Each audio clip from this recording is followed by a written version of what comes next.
Politika e Aleksandar Vučić e uljes në dy karrige midis Rusisë dhe Bashkimit Evropian po i kthehet si bumerang pas vendosjes së sanksioneve ndaj kompanisë energjetike NIS. Është në ndikimin rus dobësitë e regjimit serb dolën plotësisht në pa, kështu thot Sonja Biserko, kryetare e komisionit e Komitetit të Helsinkit për të drejtat e njerëzit në Serbi. Sipas saj, kjo krizë mund të ndryshojë përfundimisht balancat politike në rajon, përfshirë edhe qasjen e Serbisë ndaj Kosovës. Sanksionet ndaj NIS-it janë më shumë se një çështje energjetike. Ato testojnë të gjithë strukturën e pushtetit të Vučićit, aftësinë e tij për të ruajtur ekuilibrin mes Rusisë dhe BE-s dhe për të mbajtur gjallë narrativën e stabilitetit, që ka qenë shtylla kryesore e regjimit të tij, deklaroi Biserko në një intervistë për portalin ETV. Sipas saj, Serbia është futur në një fazë të re tensioni, sepse perëndimi po humb durimin, ndërsa Moska kërkon besnikëri të plotë. Kjo e lën Vučićin pa aleat dhe pa rrugëtarje. Shtetet e Bashkuara dhe Bashkimi Evropian nuk do të tolerojnë më këtë pozicion neutraliteti të rrem. Beogradi duhet të vendosë ose rruga evropiane ose varësia nga Moska, shtoi ajo. Sipas Biserkos, pasojat mund të jenë serioze: humbja e besimit të investitorëve, dobësimi i dinarit, rritja e çmimit të importit dhe goditja për projektet strategjike si Expo 2027, të cilin Vučić e sheh si një simbol të suksesit të tij. Edhe pse efektet e menjëhershme ekonomike janë të kufizuara, kriza e rrit pasigurinë politike, duke e vendosur pushtetin në presion për të gjetur një kurs të ri të politikës së jashtme.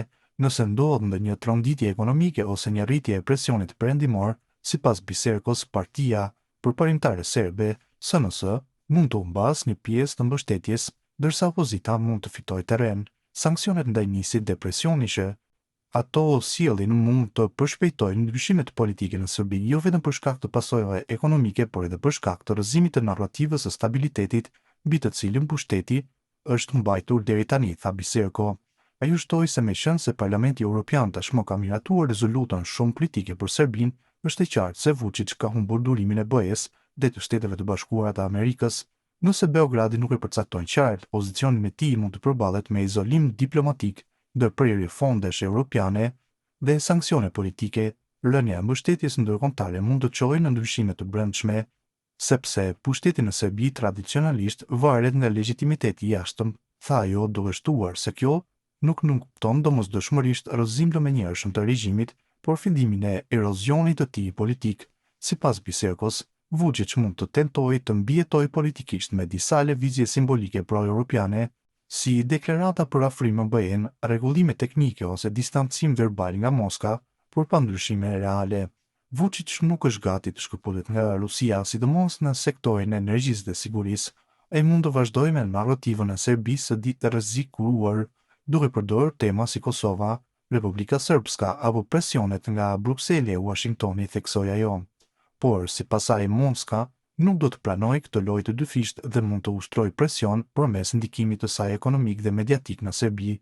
Vučić mund të mbijetojë taktikisht, por nuk ka më hapësirë strategjike për ta zgjidhur këtë krizë. Çdo krizë e ardhshme do të jetë më e rrezikshme për të, sepse po lodh edhe sistemin edhe shoqërinë, përfundoi Biserko.